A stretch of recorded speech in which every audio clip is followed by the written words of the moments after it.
Notre prochaine présentation. Dernières informations sur les essais cliniques pour la thérapie génique du Canada. Notre conférencier, le Dr. François Yoro, du Centre Hamilton Health Sciences Corporation. Merci beaucoup. Bon après-midi à tous. Je n'ai pas de cliché pour les divulgations, mais j'ai des divulgations quand même. Je dirais que cette présentation arrive bien à la fin de cette conférence. Toutes les présentations qui ont été faites mènent à ces discussions. Alors, l'autre raison, c'est que je vais vous donner une idée de ce qui peut arriver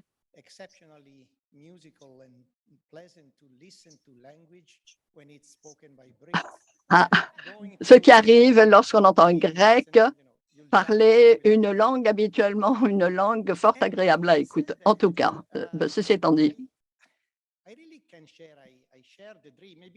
bon, je voudrais partager mon rêve avec, c'est un rêve que j'ai depuis très longtemps. Arriver la thérapie génique se concrétiser. Et moi, je rêvais de rencontrer un jour un patient qui aurait eu cette thérapie génétique. Comme David l'a dit,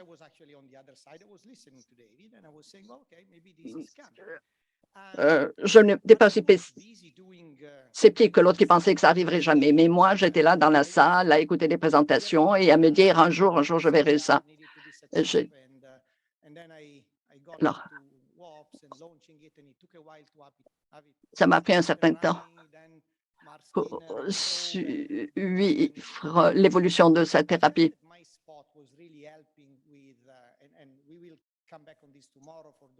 On reviendra sur ça pour un certain nombre de ce point demain. Bon, pendant toutes ces années, en fait, on essayait d'aller chercher des preuves. Et moi, il faut s'assurer du fait que l'on est capable de mesurer ce que l'on est en train de faire lorsque la thérapie génique sera offerte. Alors, je m'intéressais à la thérapie génique, mais je ne pensais pas du tout personnellement être impliqué là-dedans. Puis quelque chose s'est produit. Bon, c'est quelque chose qui est arrivé à Jerry. Jerry a joué un rôle important dans ma vie, mais c'est là, il m'a invité pour célébrer un anniversaire au centre à Toronto. Et il a fait une présentation sur la thérapie génique. J'étais absolument fascinée. J'ai réalisé que de Jerry envoyait des patients canadiens vers Philadelphie pour traitement. Moi, j'avais avec moi un passeport canadien tout neuf que j'avais reçu quelques semaines avant. Je me suis dit, il faut que je fasse quelque chose à mon tour pour ce pays. Et c'est là que je reviens à ma blague. Certains d'entre vous connaissez Luis Manuel Miranda, qui sait en fait faire aboutir les choses. C'est la même chose pour moi. On s'était dit, on devrait être capable de faire ça au Canada. On ne devrait pas être obligé d'envoyer les gens au sud de la frontière. Et c'est exactement ce que ça fait. Ça a pris un certain temps. Bon, je vais être assez bref, assez concis.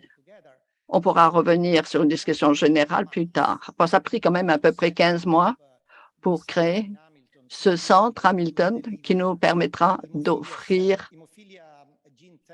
une thérapie génique à Hamilton après les essais cliniques. Il a fallu traverser les différentes étapes, trouver les fonds, se joindre les services pharmaceutiques, aller également faire vérifier l'innocuité par les centres spécialisés. Mais bon, finalement, on y est arrivé. Maintenant, pour ce qui est des opportunités pour le Canada, on a traité l'hémophilie A et l'hémophilie B de cette façon. Bon, là, il n'y a pas rien de nouveau sur ce cliché pour vous. Mais il y a une colonne c'est la troisième, où vous voyez le nombre de patients que l'on a pu traiter. Le premier rapport, ce sont ces essais pour la hémophilie B. Cet essai donc a été terminé. On est en train de préparer le rapport. Je ne peux pas vous donner les détails, mais le tout devrait être publié bientôt. L'essai d'après, c'est pour l'hémophilie A.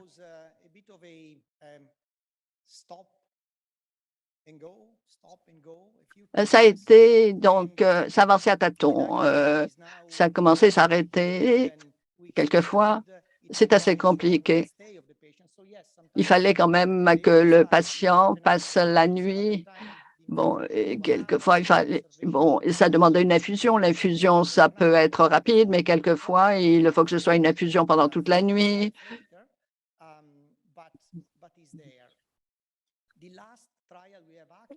Et le troisième essai, c'est pour l'hémophilie B.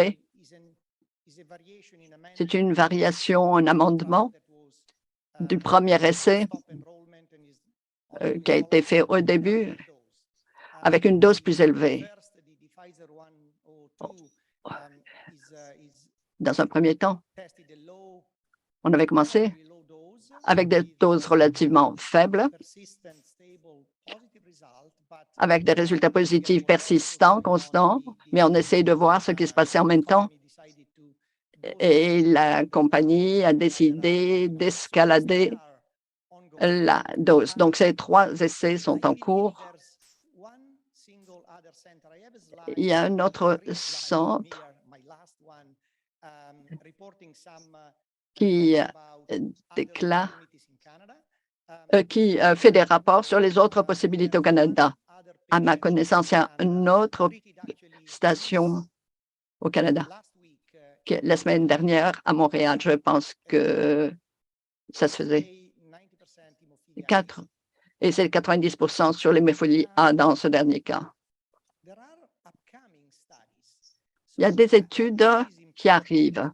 Je crois qu'il est important, c'est explorer l'hémophilie complètement. Et les traitements géniques au Canada, il est très, très important d'avoir en fait toutes ces études ici. Vous voyez ce qui va se passer avec Libra. Qu'est-ce qui se passe habituellement? Il nous faut attendre beaucoup plus longtemps que les autres pays pour avoir l'accès au traitement. Il y a toutes sortes de raisons. Ça peut dépendre de toutes sortes de facteurs, du processus d'approbation, de remboursement. Et ça dépend également des chiffres parce que notre population n'est pas une population très nombreuse. Mais moi qui ai l'habitude de travailler avec plusieurs traitements de maladies rares, je dirais que les données canadiennes sont très bonnes habituellement.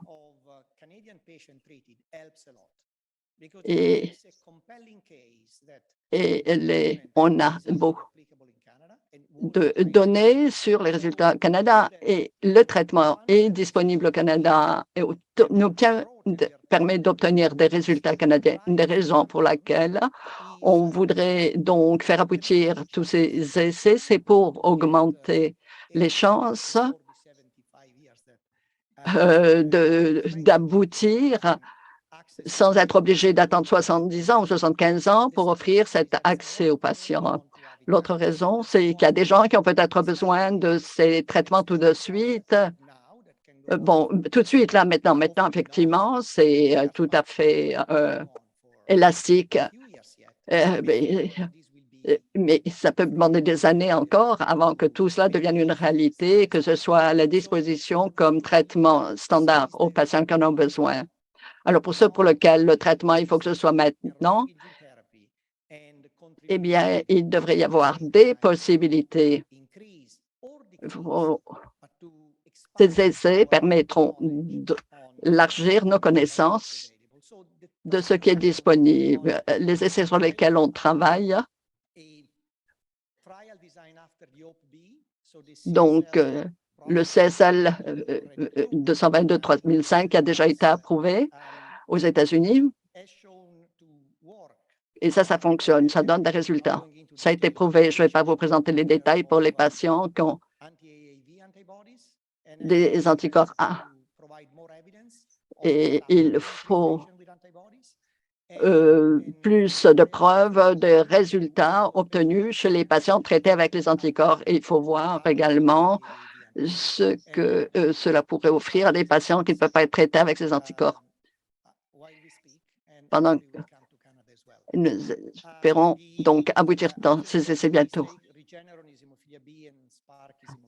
Et il y a Regeneron pour l'hémophilie A et l'autre H1B. Et ces deux études, le patient est inscrit et on le suivi pendant 6 mois avant le traitement lui-même. Le dernier, c'est une variation de dose de l'essai Spark de départ. Il y a une phase d'amorce et puis et maintenant on fait donc démarrer ce projet Roche. Il y en a des études qui sont fermées. C'était la phase précédente du molécule Spark pour l'hémophilie A. Ces études sont terminées. Je vous promets, et ça, ce sera mon dernier cliché,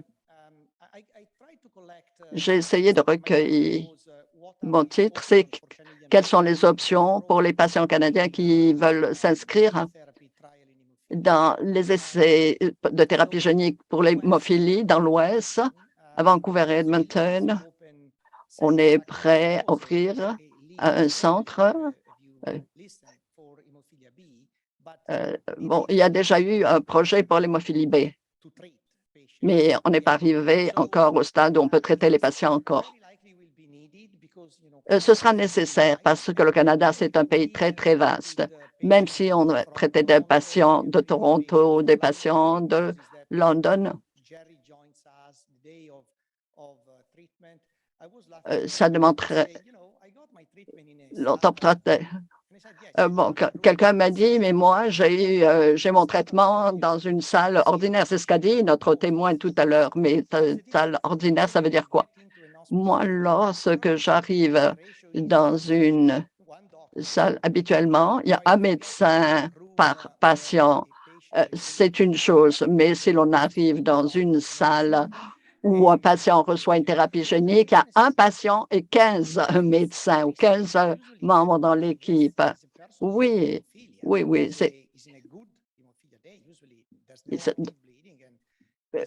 Le patient, et on prend toutes les précautions.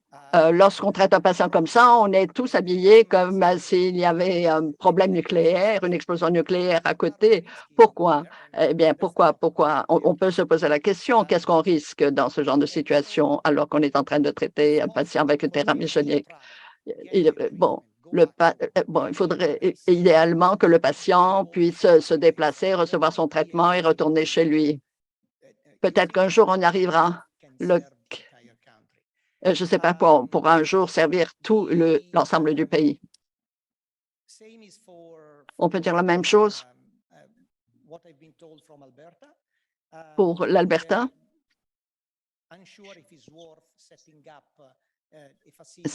Ça vaut la peine de créer une installation. Ça demande beaucoup de temps. Rose est ici pour en parler. Ils ont été préchoisis pour la thérapie génique moléculaire. Des essais ont déjà été faits. Pardon, on pourrait commencer n'importe quand. Là, il y a des possibilités d'inscription à des essais cliniques et ça devrait arriver très bientôt. Ça, on pourra en discuter un peu plus tard, n'est-ce pas? Merci.